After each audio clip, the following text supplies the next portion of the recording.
Bonsoir à tous, c'est bien, ça y est, on recommence les formats podcast. Cette fois-ci, on va faire un nouveau sujet. On était parti un peu sur les flammes jumelles, on peut toujours y retourner. Mais de toute façon, le sujet n'est pas si éloigné puisque là, je vais parler de ce qu'on appelle l'hypersensibilité de manière commune et ce que je préfère moi appeler la haute sensibilité. C'est beaucoup moins péjoratif. Alors, on va commencer par ça, justement. Donc en gros, on parle souvent d'hypersensibilité. Alors ça vient d'où? Ça vient du livre de Elaine N. Aron, qui parle de l'hypersensibilité. Alors ça a été traduit, alors qu'en anglais c'est high sensibility, haute sensibilité. C'était traduit par hypersensible. D'où le fait qu'en français, on le dise beaucoup, mais tout le monde n'est pas d'accord, vous verrez tout à l'heure. Donc là, on va passer en mode podcast, on va plus me voir, c'était juste pour montrer le livre. Ah, il y a de la même autrice, il y a aimer quand on est hypersensible. Alors, ça peut être très intéressant si on est en couple. Voilà. Et j'aimerais vous parler aussi d'un site, mais vous allez pas pouvoir le voir, donc voilà. On va passer en mode podcast. Voilà, je vous fais de bisous. À tout de suite. Alors là, l'hypersensibilité. Donc dans hypersensibilité, on a hyper. Donc, hyper, ça voudrait dire trop sensible. Beaucoup de sensibilité. La sensibilité, qu'est-ce que c'est? Quelle est la limite de la sensibilité? Donc ce qui évoque qu'il y a tout un panel de sensibilité finalement, et que dans l'hypersensibilité, il va y avoir des gens qui vont l'être plus ou moins, et qui vont développer plus ou moins de sensibilité selon les sens, puisque ça vient des sens. Voilà. Donc moi je préfère parler d'autres sensibilités parce que c'est moins péjoratif, c'est pas pour se valoriser, c'est juste pour dire que c'est une sensibilité qui est plus forte. Voilà. Mais il n'y a pas ce que j'ai péjoratif, ça reprend l'anglais, qui je trouve pour une fois est plutôt juste. Alors, le deuxième point, c'était, bon voilà, j'ai fait des études de psycho, c'est ça qui m'a fait penser à ça. Souvent, c'est associé à d'autres, comment on pourrait dire, d'autres étiquettes. Donc il y a le côté HPI, au potentiel intellectuel. Alors ça vient du fait que le cerveau droit généralement est beaucoup plus développé, l'hémisphère droit plutôt, excusez-moi. Et donc du coup le cerveau est arborescent et est comme un espèce d'ordinateur quantique si on veut. Hein, donc il va un peu plus vite, mais par contre il a une marge d'erreur un petit peu plus rapide, plus développée, contrairement à un vrai ordinateur quantique, puisque comme on n'est pas en phase avec nos émotions, qu'on est encore dans l'ego, hein, on a un travail à faire au niveau de l'éveil, eh bien voilà, il y a des petits bugs. Et donc on a un peu plus de mal à trier les informations parce qu'on reçoit beaucoup plus d'informations subtiles. Voilà. Donc ça demande un travail de présence, d'ancrage beaucoup plus important. Chez nous, les hypersensibles, enfin voilà, hein, pour ceux qui ne seraient pas hypersensibles et qui regardent, écoutent quand même. Voilà. J'ai l'habitude qu'on me regarde, alors j'ai du mal à m'y remettre avec les mots. Donc il y a le côté au potentiel intellectuel hein, qui peut intervenir, j'aime pas ce mot-là, c'est les anciens surdoués, bon voilà.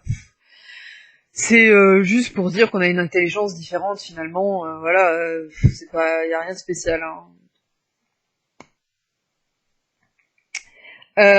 Pour ceux qui seraient dans l'éveil, bah ça pourrait vous parler le côté starseed parce que bah c'est une intelligence différente, donc avec éventuellement des vies antérieures différentes. Bon, je détaille pas trop là-dessus parce que c'est pas le sujet. Au niveau des syndromes, des étiquettes à côté, il y a le TDAH, donc le trouble de l'attention et de l'hyperactivité.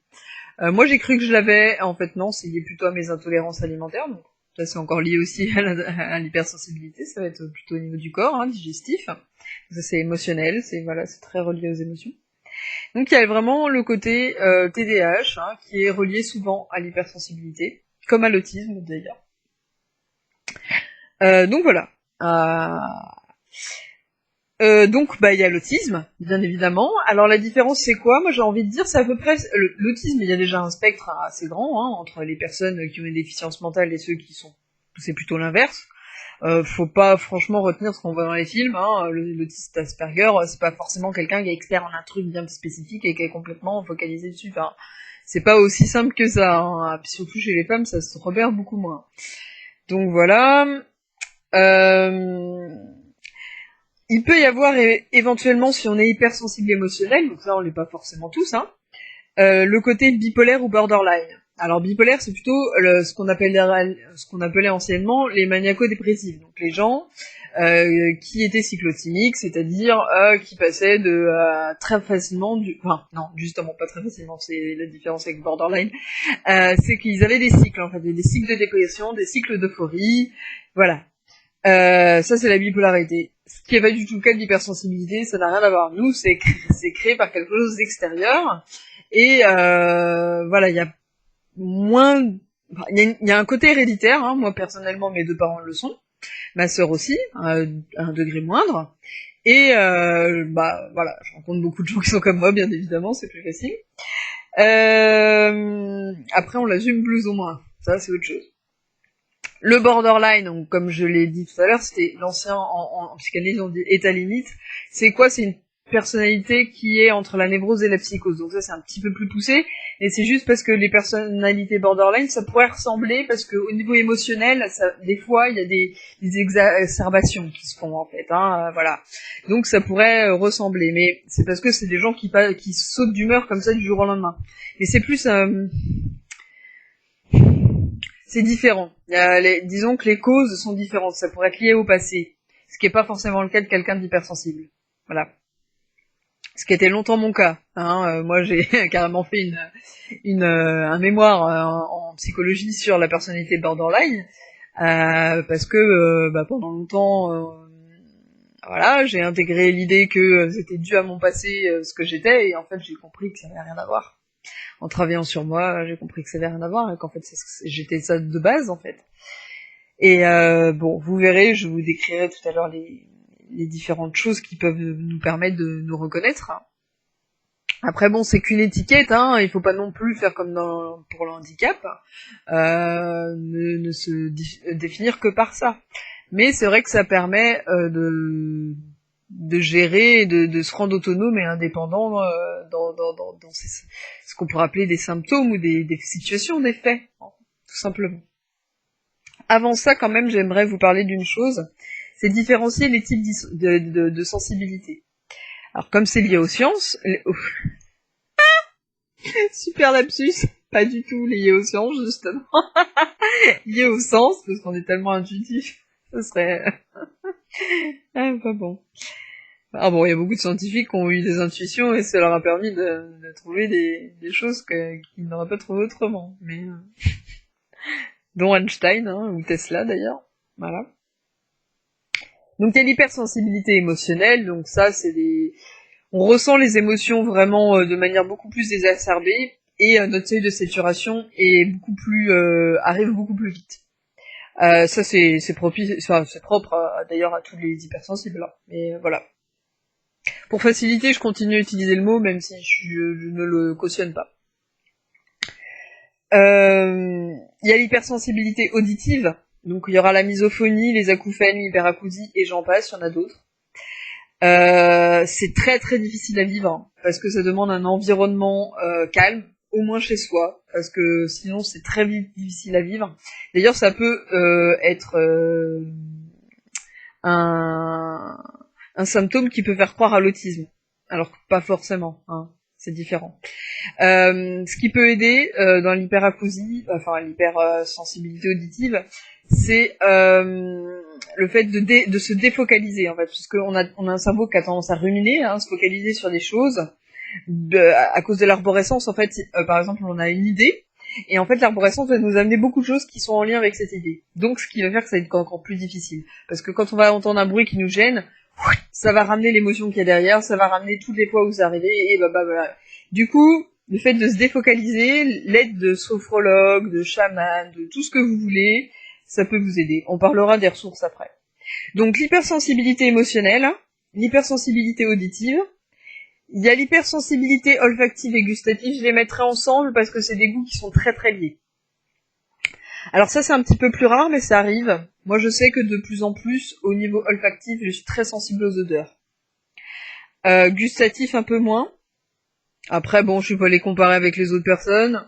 Mes goûts ont changé depuis que j'ai des intolérances alimentaires, mais parce que je suis obligée de manger des choses différentes, donc voilà, je sais pas.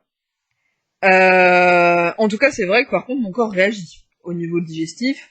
Il choisit, lui, c'est un radar à malbouffe. Hein. Je vous le dis, je n'ai pas le droit aux bonbons, je n'ai pas le droit au gras, je n'ai pas le droit au gluten, au lactose, tous les trucs qu'il y a dans la malbouffe. Il veut pas, il me dit, c'est pas la peine, tu oublies. Bon, le cru aussi, parce qu'il aime pas trop, il préfère le chaud. Mais je pense que ça, c'est parce qu'il est fatigué. Par contre, il a besoin de viande. Hein. Moi, je suis au moins, excusez-moi. Et le sang haut, moi, je sens que j'ai besoin de fer animal, malheureusement. C'est pas, je cautionne pas forcément, mais malheureusement, le fer végétal, même la spiruline, ça me rend malade. Et pourtant, je fais pas de l'hyper, j'ai pas trop de fer dans le sang, j'en manque un peu. Voilà, j'ai essayé le côté végétarien. Faites attention, regardez bien les groupes sanguins. Moi, j'ai regardé, il y a vraiment, comment dire, une façon de manger qui est propice à chaque groupe sanguin, parce qu'en fait, chaque groupe sanguin est arrivé à un moment différent dans le développement de l'humanité, et donc, à cette époque-là, bah, ils mangeaient pas la même chose. Par exemple, le haut, c'est l'originel. Hein. Donc, ils mangeaient des baies, ils mangeaient de la viande, ils mangeaient... par contre, ils n'avaient pas de céréales. Donc ça, c'est des trucs qu'ils vont moins bien aimer. Donc voilà, ce qui explique pourquoi... Après, le A, par contre, lui, il va être plutôt végétarien. Il peut s'en passer, justement, parce que c'est des pays qui ont eu l'habitude de manger comme ça, ou dans leur dans ces lieux-là, il y avait moins de viande, tout ça, et donc du coup, plus de poissons, plus de choses, voilà, des animaux plus petits, et puis peut-être plus de légumes, plus de pauvreté, et donc ce qui a fait ça. Bon après, on sait qu'au Moyen Âge, les gens mangeaient pas beaucoup de viande, hein, avec les riches qui la mangeaient, mais voilà, bon, il y a regardez sur internet, allez fouiller, il y a des articles hein, qui comparent le groupe sanguin et résus sanguin avec les régimes alimentaires et justement les intolérances et allergies. Donc je m'éloigne, hein, et je continue. Il y a l'hypersensibilité du toucher. Alors ça peut être désagréable. C'est surtout les chatouilles ou même on ressent hein, vraiment l'énergie autour de nous, donc si quelqu'un nous touche et qu'on n'aime pas, enfin qu'on sent pas bien son énergie, ça peut nous agresser quoi. Donc voilà, il y a ça. Et puis on est aussi très sensible à la douleur quand on a mal quelque part. Parce que des fois on peut être pris pour des hypochondriaques, je connais ça. Et donc du coup voilà, faut pas s'étonner, c'est normal, on ressent les choses de manière plus exacerbée. Hier, je me suis cassé une dent, je suis allée chez le dentiste, bah, je l'ai prévenu, je lui ai dit, voilà, je suis hypersensible, je vais sentir plus. Donc, bon, il m'a même fait une petite anesthésie, puis voilà, c'était bon. Mais, voilà. Je sais que je douille plus que les autres, et puis c'est comme ça, vraiment. Faut s'adapter, hein, faut réagir, ça apprend encore à réagir plus vite aux maladies, ça peut être bien aussi, hein. Ça permet de garder un bon état de santé. Alors, au niveau descriptif maintenant, donc j'ai différencié émotionnel, auditif, olfactif, gustatif, touché. La vue, c'est possible. Moi, je sais que je vois très bien la nuit. Donc, on appelle ça nyctalope, ce n'est pas un gros mot. Mais c'est quand même beaucoup moins mis en avant. Voilà. Je le vois pas forcément dans mes amis hypersensibles. Après voilà, pour la vue, c'est aussi le cas. Dans certains cas, faut vraiment une hypersensibilité. Je parlerais plutôt de la vue, mais de la vue dans un autre plan de conscience, par contre. Dans l'hypnose, dans la vision chamanique, méditative, des choses comme ça. Si on va, de toute façon, l'hypersensibilité, je sais pas si vous êtes d'accord avec moi, mais souvent, comme on se pose beaucoup de questions au niveau du sens de la vie, on remet la vie plus facilement en cause parce que souvent on n'a pas forcément une vie facile, c'est très rare quand même. Il y en a qui ont des parents qui les ont dès le début soutenus dans leur hypersensibilité et qui s'adaptent très facilement. Elle le dit dans le livre, hein, apparemment ces enfants-là s'adaptent très très facilement au monde et deviennent même des leaders. Par ça. Donc du coup, je sais plus ce que je voulais dire, hein, mais au niveau de la vue, ouais, ça va plutôt être ça, ça va être lié à plutôt une vue, mais éveillée, quoi. Voilà. Et pareil pour les autres sens, bien évidemment. Hein, si on travaille tout ce qui est kinesthésie, ça va être très important aussi, l'hypersensibilité. Hein, ça va aider. Voilà, dans le développement des dons et tout. Mais bon, ça, c'est propre aux croyances de chacun, aux expériences de chacun. Je ne rentrerai pas dedans aujourd'hui. Donc, l'hypersensibilité, comment on peut la décrire en quelques mots? Alors, il y a cette capacité à éprouver de la compassion. Alors ça, tout le monde peut le faire. Mais nous, on peut aller jusqu'à l'empathie, c'est-à-dire absorber l'émotion de l'autre, ce qui est un peu néfaste pour les deux, quand même. Donc ça nous demande un travail de différenciation entre notre émotion et celle de l'autre. Nous avons des sens exacerbés, hein, on en a parlé, ce qui nous a permis de différencier les différentes hypersensibilités. Certains vont avoir tout, hein, bien évidemment, puisqu'il y a différents panels. Hein. Il y a un large spectre, comme celui de l'autisme. Et d'ailleurs, j'ai pas fini de dire tout à l'heure, pour moi, l'hypersensibilité et l'autisme, c'est un continuum. Hein, moi, je trouve que c'est très très relié, quand même. Sauf que c'est pas le même pourcentage au niveau des symptômes. Ensuite, il y a la méticulosité chez certains. Un côté très, voilà, besoin de repères, hein, surtout. C'est surtout ça qui a, voilà. Le tendance à la rumination avec le cerveau arborescent, tout ça, donc ça peut amener des fois à la dépression, hein, pour certains, les envies de suicide, tout ça, ou des fois des moments d'euphorie, bon, ce qui peut faire penser aux maniaco-dépressifs. On est très sensible aux notions de changement subtil. On est très souvent happé par des choses extérieures. On a du mal à se concentrer, à s'ancrer, à être concentré. Parce que les informations nous viennent beaucoup plus, en plus grand nombre. Hein. D'où une difficulté, je sais pas si vous c'est le cas, moi c'est le cas.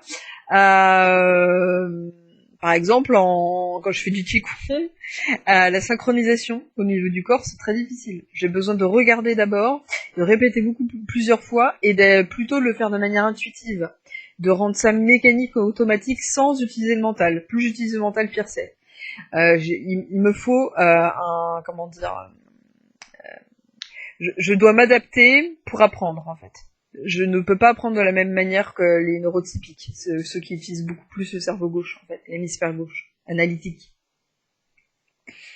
C'est très intuitif, ma manière d'apprendre. Enfin, intuitif.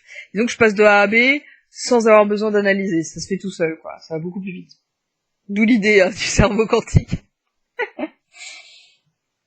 Alors, il y a un grand besoin de s'isoler, hein, c'est voilà. Mais on aime aussi hein, le partage et l'échange. Par contre, on peut avoir des difficultés relationnelles au début si on se connaît pas bien. Hein.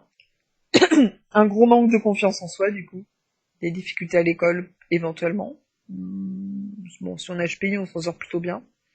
Ça dépend des cartes en main aussi qu'on a au niveau histoire familiale, à l'école. Bah voilà, il y a plein de choses hein, qui rentrent en jeu, la numérologie, l'astrologie, tout le reste. Bon, voilà, il n'y a pas que l'hypersensibilité qui joue. Hein. Il peut y avoir beaucoup de fatigue due au stress, des problèmes digestifs, parce que souvent on a tendance à rentrer dans un cercle vicieux de stress et d'angoisse. Hein. On est très sujet aux peurs. Très sujet aux interférences personnelles ou autres, selon nos croyances. Donc du coup, voilà. Ça, c'est ce qui nous décrit à peu près. Il y a d'autres choses, hein, j'ai pas étayé, mais voilà, c'est l'essence à peu près de comment on peut facilement s'identifier comme tel. Ensuite, quelles sont les ressources pour nous aider à nous harmoniser là-dedans? Alors, il y a la nature. L'idée, hein, c'est vraiment d'aller chercher qu'est-ce qui va vous permettre, vous, de vous ressourcer. Ah, excusez-moi, j'ai oublié un point avant. Les mécanismes. Alors, ce qui va vous aider encore plus, hein, suite aux descriptions que j'ai faites, donc empathie, sens exacerbé, méticulosité, rumination, changement subtil, isolement, difficultés relationnelles, manque de confiance, suradaptation, fatigue, stress, angoisse. En plus de ça, on a des mécanismes, quand même, qui sont liés en fait, notre seuil de saturation n'est pas le même que chez les autres. Donc il y a des choses qu'on va très facilement gérer, et les autres non. Et par contre, il y a des zones où on va saturer très vite, alors que les autres non. En fait, nos limites ne sont pas placées au même endroit. Moi, ça m'est arrivé de vivre des scènes qui paniquent d'autres personnes, et moi, je les ai gérées très bien, par exemple des accidents, des urgences, des trucs comme ça, aucun problème. Par contre, des tout petits trucs, un bruit, machin, ça y est, je vais complètement focaliser dessus, puis péter un plomb, quoi. Donc c'est vraiment... voilà, c'est juste qu'on a des limites différentes. Et donc, si on sature et qu'on n'y fait pas gaffe, qu'on n'est pas à l'écoute de notre corps et de nos besoins, on va se trouver en hyperstimulation. Et là, c'est là que ça devient difficile et qu'on rentre dans un cercle vicieux et qu'on se met à focaliser, ruminer, et voilà. Donc, les ressources, voilà, parce que sinon, vous n'allez pas comprendre pourquoi j'en parle. Il y a, ça nous permet en fait de remonter nos fréquences, parce que souvent, surtout les hypersensibles émotionnels, ou même les autres, puisqu'on focalise sur le sens qui est exacerbé, ce qui va il y a des choses, des outils, qui nous permettent de s'harmoniser. Donc il y a la nature déjà. Moi je sais que la mer, ça m'aide énormément au niveau émotionnel, ça me purifie, ça me nettoie. La forêt, c'est plutôt l'inverse, ça va m'ancrer énormément, m'aligner. Les grottes aussi, alors ça c'est puissant les grottes. Les montagnes, pareil. Donc les minéraux, ça c'est clair et net, les végétaux, les animaux, ça va m'adoucir aussi, beaucoup, énormément, mais parce qu'ils pompent. Alors attention aux animaux. Malheureusement, aux animaux domestiques, ils pompent votre énergie. Ils sont un peu... et souvent, ils ont vos maladies avant que vous les avez. Et donc s'ils meurent, s'ils ont des maladies, posez-vous la question. Surtout les chats. C'est pas pour vous culpabiliser, mais il s'avère que c'est vrai. Il y a des recherches qui ont été faites là-dessus. Alors, il y a pour gérer les émotions, il y a le système limbique, le corps, l'ancrage, il y a le yoga. Alors moi, c'est pas mon truc, c'est plutôt le qigong. La cohérence cardiaque, la respiration. Les méditations, comment on dit, qu'on peut faire seul, ou les méditations suivies, j'arrive pas à trouver le nom là, vous voyez ce que je veux dire. Il y a la plongée. La plongée parce qu'il y a l'histoire de cohérence cardiaque, la respiration, tout ça. C'est pour ça que je l'ai rajouté. La communication non violente, ça peut aider les hypersensibles émotionnels. Allez voir un psychologue. C'est bête et méchant, mais un psychiatre, parce que c'est remboursé, c'est mieux. Et puis en plus, ça peut vous donner des anxiolytiques. Alors si vous en voulez pas, vous pouvez prendre de la mélatonine, parce qu'il n'y a pas de notion de dépendance. Je sais qu'il y a aussi les plantes qui peuvent bien aider. Alors le magnésium, c'est très bon pour les gens hypersensibles, et ça évite la fatigue. Et puis, ce que je prends moi pour m'endormir, c'est les épices mémées, que j'appelle ça comme ça, moi. Mélange de camomille, fleurs d'oranger et tout. Alors ça m'aide vachement. Et quand je fais des insomnies de milieu de nuit, parce que c'est plutôt ça, il y a la nouvelle lune, la pleine lune, un truc comme ça, ou quand ça gamberge trop. Alors j'utilise la musique pour m'endormir, ça m'aide vachement. Parce qu'on est sujet aux insomnies, souvent, avec le cerveau qui poupoute là. La musique, les changer la fréquence, faire la méditation avant de dormir, ou au moment de l'insomnie, ça aide énormément. Et vraiment relativiser les choses, même vous adapter, vous dire bon ok, j'ai ça de prévu demain, tant pis, je laisse de côté, voilà. Parce que plus vous allez résister, pire ça va être. Plus vous allez rentrer dans un cercle vicieux.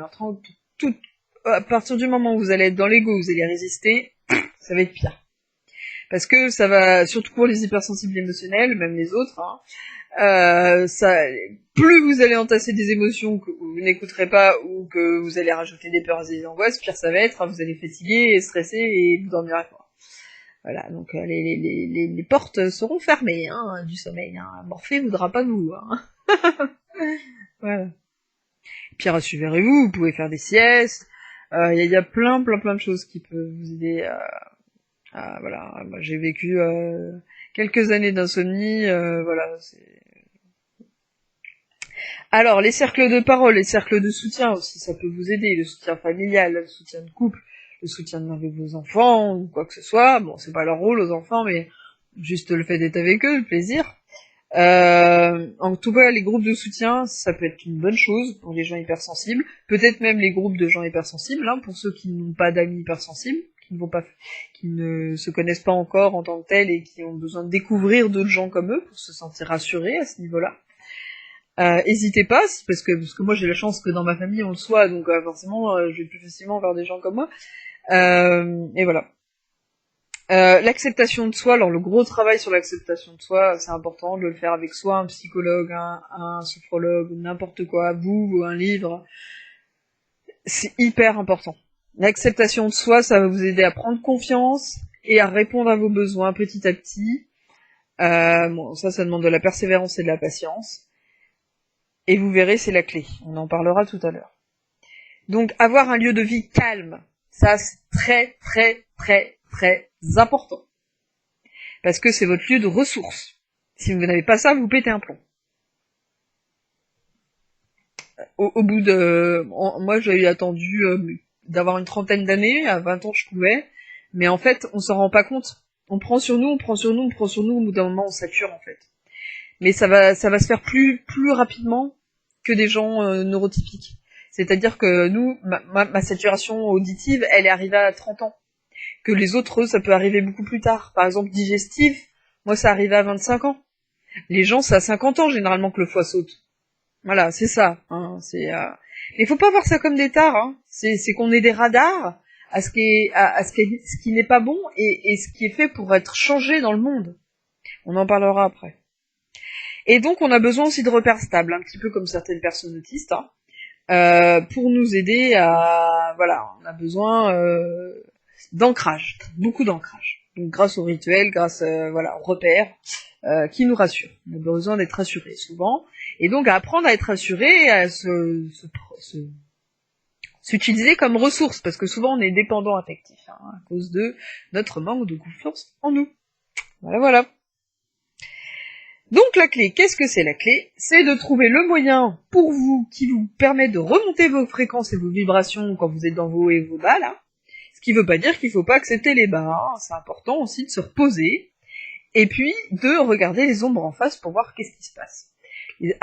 Alors regarder les ombres, c'est déjà ne pas voir les choses comme des obstacles, mais plutôt des opportunités pour comprendre, hein, pour apprendre. Et avoir compassion en ces choses-là, en vos défauts. Plus vous aurez de la compassion en vos défauts, plus vous lâcherez prise dessus, et plus ils disparaîtront. Il y aura plus ce méchant petit bonhomme qui sera là à essayer de vous les ramener. Plus vous allez vous aimer, hein, les aimer, et moins le saboteur sera là. Cherchez son nom, le saboteur. Alors, répondre à ses besoins, c'est la base de la base de la base de la base de la base de la base de la base. C'est très long d'accepter de penser à soi avant, parce que souvent on est dans le rôle du sauveur, on est dans l'empathie très profonde, on va oublier nos problèmes pour aller vers le problème des autres, hein, c'est beaucoup plus simple comme ça, et on se croit égoïste en plus en faisant ça, donc du coup voilà, sauf que l'égoïsme ça n'a rien à voir avec ça. Répondre à nos besoins, ça permet d'avoir assez d'espace pour répondre à ceux des autres ensuite. Parce que si on le fait sans cet espace-là, le soutien qu'on donne, il est égotique. Il n'est pas dans le cœur. Même si vous êtes quelqu'un de généreux, il va y avoir des biais. Il va y avoir des choses, vous allez donner des énergies très négatives, surtout si vous êtes dans les soins énergétiques. Parce que vous-même, vous n'avez pas réglé vos problèmes d'ego. Et donc, ça va être néfaste pour les autres. Je veux pas vous culpabiliser. C'est mon expérience, mon observation. C'est que mon point de vue. Vous faites ce que vous voulez. En tout cas, répondre à ses besoins, c'est primordial, puisqu'on n'a pas les mêmes limites. C'est important de se regarder, d'apprendre à se connaître, et petit à petit, de se stabiliser, de s'harmoniser entre soi et le monde. Et suivre ses valeurs. C'est très important, parce que pour nous, nos valeurs sont très importantes, elles sont peut-être différentes du monde. Donc tant pis. Il y a des choix à faire, des compromis. Voilà. C'est un énorme travail sur soi à faire, hein. Surtout quand plus tard on l'apprend et plus ça va être long. Enfin, long. C'est pas long, ça prend pas des 30 ans, c'est pas ça que je veux dire. Moi, ça fait 10 ans que je travaille dessus et encore, j'ai pris conscience vraiment que depuis 1 ou 2 ans et j'ai avancé très vite.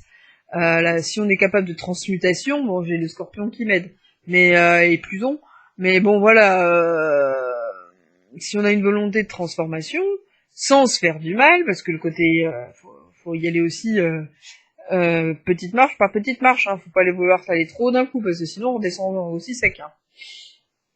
Faut se mettre des objectifs à hauteur de la réalité. Hein. Donc si vous faites tout ça, vous suivez vos valeurs sans celles de la société. Alors ça demande des compromis, ça demande une remise en cause énorme. Hein. Ça demande aussi une remise en cause, c'est les gens qui vous aiment. Mais s'ils vous aiment vraiment, malheureusement, des fois ça peut créer des séparations, mais c'est comme ça, hein, pour s'accepter, des fois, il y a des séparations avec des gens. Si vous voient heureux, ils accepteront. Moi, j'ai été obligée de m'éloigner de certaines personnes parce que j'affirmais mes besoins. C'est comme ça. Et mon authenticité, des fois, ça fait peur aux autres. Même à ceux qui sont hypersensibles, parce qu'ils s'acceptent pas en tant que tels. Donc voilà. Après, je dis pas que j'ai pas de défaut. Hein. Ça, c'est un autre débat. Donc l'important, hein, c'est d'apprendre à s'affirmer et de prendre confiance en soi, du coup. Hein. Ça va vous aider énormément à sortir de vos cercles vicieux pour aller vers le cercle vertueux, et donc après à pouvoir mettre en place des projets et à trouver un sens à votre vie, parce que c'est ce qui vous manque. Vous avez besoin de sens et vous avez du mal à en trouver un, puisque vous avez du mal à vous adapter à la société, vous prenez beaucoup plus de temps pour vous adapter, parce que vous pensez que c'est à vous de le faire, alors que finalement c'est peut-être à elle de le faire, et vous êtes pionnier en fait, vous êtes là pour créer un nouveau monde, créer des choses nouvelles, être créateur, ça veut pas dire forcément être artiste, hein, c'est la création dans le sens large. Ça peut être même la gestation, fécondation, voilà. Donc voilà, c'est ça. Donc le cercle vicieux et vertueux, c'est avoir foi, confiance, passer à l'action, grâce au soutien et à l'amour de soi. Donc ça, c'est tout un travail sur soi. Là, je résume vraiment quelque chose qui prend du temps. Hein, c'est des prises de conscience. Hein. Donc vous avez vraiment un grand besoin, hein, pour conclure, de sens, de partage, d'unité collective. C'est très très important pour les gens hypersensibles. Même si on a besoin de moments d'isolement, hein, ça ne veut pas dire qu'on n'a pas besoin de sociabilité.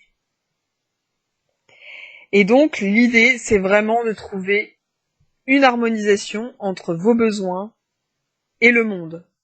Comment trouver cet équilibre? Alors je sais que pour beaucoup, vous avez fait des choix de vie qui des fois vous donnent l'impression d'être enfermés, hein, dans des obligations, ou qui vous demandent des choix très très difficiles à faire. Ce qui n'a pas été le cas pour moi, donc je ne peux pas me mettre vraiment à votre place, bien évidemment. Moi j'ai pu choisir... Bon, j'ai été malade très tôt, c'est pas forcément super cool, mais très vite ça m'a permis de pas avoir certaines contraintes, voiture... Bon, je vais pas dire que des enfants c'est des contraintes, mais voilà, moi j'ai des problèmes de santé, avoir un enfant, je ne me vois pas élever un enfant avec des problèmes de santé. Au niveau argent, j'ai moins de contraintes parce que je vis dans un appartement plus petit, je vis en couple mais pas ensemble. Voilà, il y a beaucoup de choix que j'ai faits qui m'ont permis d'avoir plus de temps pour moi, plus de temps pour répondre à mes besoins. Donc faites ce que vous pouvez pour en arriver à ce résultat-là. Voilà, je l'espère énormément pour vous. Je vois qu'on arrive à 33 minutes, donc c'est le moment, voilà, 33 minutes 33, c'est l'amour inconditionnel. Et puis c'est la fin, donc c'est parfait. Je vous fais de gros bisous, j'espère que ça vous aidera. C'était vraiment, j'avais vraiment envie d'en parler de tout ça, parce que j'ai beaucoup avancé là-dessus et je voulais le partager parce que c'est important de s'accepter tel qu'on est. Alors on en parle, hein, et puis il y a le moment où on l'intègre. C'est différent, hein, de le savoir et de l'intégrer, ça prend beaucoup plus de temps d'intégrer. Et le fait de lire le livre m'a beaucoup aidé. Et alors la dernière chose dont je voulais vous parler, parce que j'ai entendu un super podcast qui parlait de l'hypersensibilité, et ça m'a amené à un site qui s'appelle lasensibilité.com, et c'est l'observatoire de la sensibilité. Et donc c'est quelqu'un qui fait des recherches dessus, et qui parle de la haute sensibilité, justement. Donc ses missions, ils le disent sur le site, c'est rassembler les connaissances et les forces vives travaillant sur le thème de la sensibilité élevée, donner des clés aux professionnels pour accompagner la sensibilité élevée au travail, à l'école et en famille. Donc pour ceux qui seraient thérapeutes et qui seraient intéressés, vous pouvez aller vers eux. et promouvoir l'idée d'une sensibilité élevée, épanouie. Voilà, que ce n'est pas forcément une tare ou un handicap. Et il y a une super vidéo, moi, qui m'a aidé il y a un moment, et bon, j'ai eu besoin d'apprendre des choses avant, de vraiment conscientiser grâce au livre de Helen Aron, mais j'ai vu une vidéo, ça s'appelait l'hypersensibilité du fardeau au cadeau. Bah, ça m'a beaucoup aidé. Et puis, si vous allez sur Facebook, pour certains, alors j'ai ma propre page qui s'appelle Haute Sensibilité, c'est pratiquement la seule, donc vous allez la trouver facilement. Et il y a un super un illustrateur qui fait des super dessins sur l'hypersensibilité, vous pouvez aller le voir sur ma page. Alors j'ai plus son nom. Et il y a Apprenti Girafe en communication non violente. Ils font aussi beaucoup de choses pour les hypersensibles émotionnels, ça va vous parler énormément. Et donc je poste ça aussi beaucoup. Alors dommage que j'ai pas Facebook sous la main, je vous aurais donné le nom du gars qui est illustrateur, mais vous mettez illustrateur hypersensibilité, je pense que vous allez le trouver tout de suite. Il fait des dessins, un genre BD et tout, ça vous parlera. Voilà. Tout ce que je peux vous dire, et puis j'espère vous avoir aidé. Et un dernier petit conseil qui vient en tête, parce que je pensais à un livre sur l'autisme, là c'est différent. Pensez à votre fatigue, et pensez à l'idée des cuillères. Il y a une belle vidéo sur l'autisme où une jeune femme parle de cuillères. Le nombre de cuillères dans la journée par rapport à la fatigue, prenez ça en compte pour répondre à vos besoins. Prenez en compte votre fatigue et évitez l'hyperstimulation et le burn-out. Voilà, parce qu'on est beaucoup plus sensible à ça. Je vous fais de gros bisous, j'arrête de parler, je suis contente, c'est pas trop long pour une fois. Et puis la suite au prochain numéro, je sais pas encore ce que sera le thème, là c'est venu tout seul, hein, ça faisait un long, en même temps c'était le sujet que je voulais aborder depuis un moment. Voilà, gros bisous, et puis bonne rentrée scolaire, je suis vraiment contente de continuer les podcasts. Voilà. À bientôt!